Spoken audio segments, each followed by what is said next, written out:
Hi there. Today I'm going to talk to you about how I overcame my anxiety.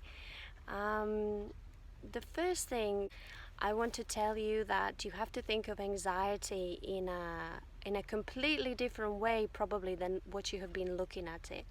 You need to see anxiety as it's a form of protection from your body. So your body is trying to give you a sign that something that you are doing in your life is not it's not working for you, it's not good for you.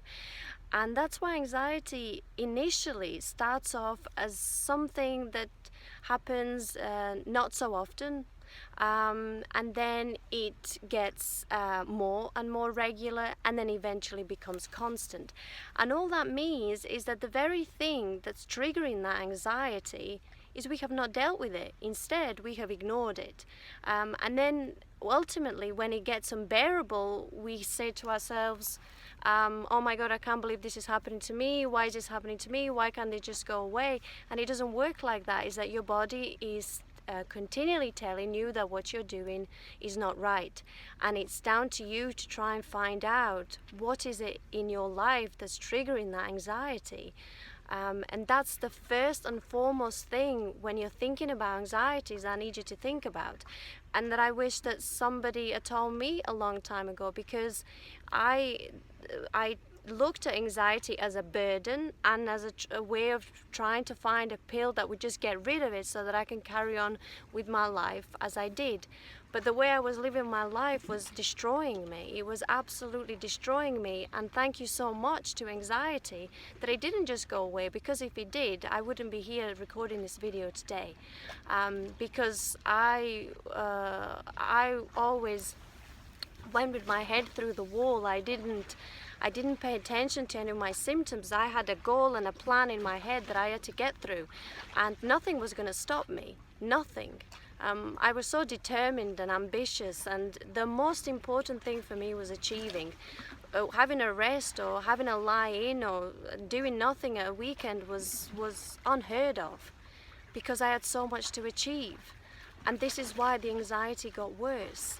It got worse because my body could not follow. It could not cope with the amount of hours I was working. It could not cope with that I was eating very poorly nutritious food.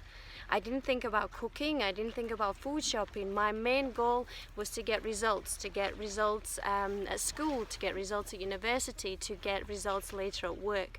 And my body was continually signaling. The signals were getting worse and worse because the stress and the amount of work I was doing was getting worse and worse, and they were pretty much directly in line with each other.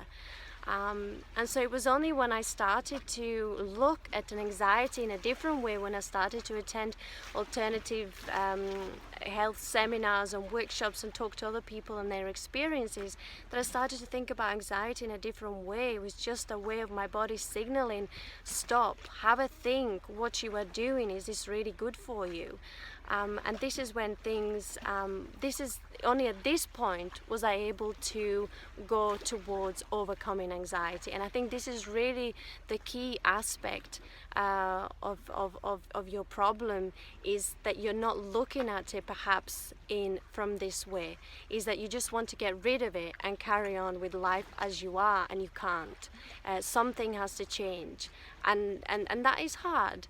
That is hard because we don't want to give things up, because we think that those things are the best for us. Our mind has made us believe that this is the best path, but it isn't, because the body wouldn't be signaling, and the body is working for you. It's not working against you, and that can be sometimes very hard to grasp.